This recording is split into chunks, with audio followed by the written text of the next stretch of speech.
حاكم هاي القضية المعروف بجوسورية.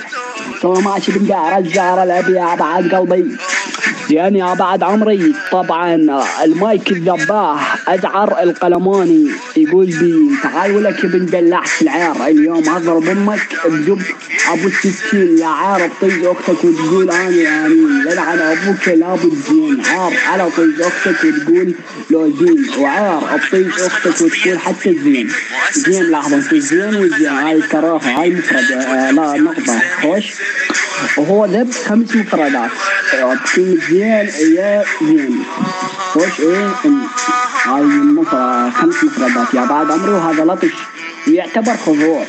ويا بعد عمري نقولكم تم خضوع الطفل ابن الطفل أزعر القلماني على يد أبو العباس البطل ابن البطل والخير بك منكسر. يا السلام عليكم ردم السلام هذا واجب واحترام. طبعا شيء أكيد المتشنقل أبو العباس الديري يا بعد الحين. طبعا اليوم صار شد بيني وبين الأزعر القلماني تمام يا بعد عمري. هنا الحكم زت القانون واحنا مستمرين بالشيء. حكمي كان توماس الديري والوحش الديري. هو كان حكم ابو حيدر الديري وهذا الولد الثاني ما اعرف شو اسمه احمد الفدائي تمام يا عمري. هنا استمرينا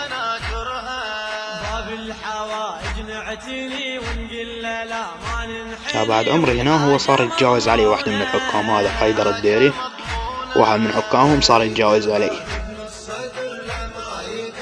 المهم استمرينا.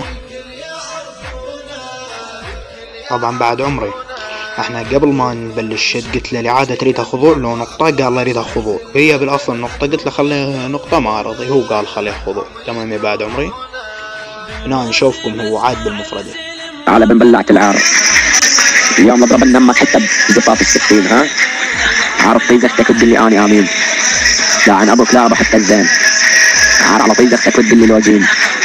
عار على طيز اختك خليها من ضربات زبدة زين تمام يا بعد عمري. عاد مفردة زين وهو اراد الإعادة خضوع الولد. المهم يا بعد عمري هنا صار كلها تجاوز علي لان الحكم قال اكسر وكسرت المايك. هنا هم يقولون مو إعادة وقالوا شو اسمه للولد خلوه يكسر المايك. المهم هنا زالوني من الجروب ورديت ضافني واحد منهم تمام يا بعد عمري. خلنا نشوفكم بصمة الحكم وين صارت.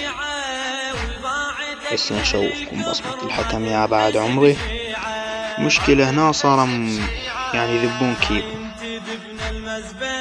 تمام يا بعد عمري. هنا صار معاد شواديد يطلبوني 60 الفراخ بعد ما نزل. بس خلينا نشوفكم بصمة الحكم وين صارت.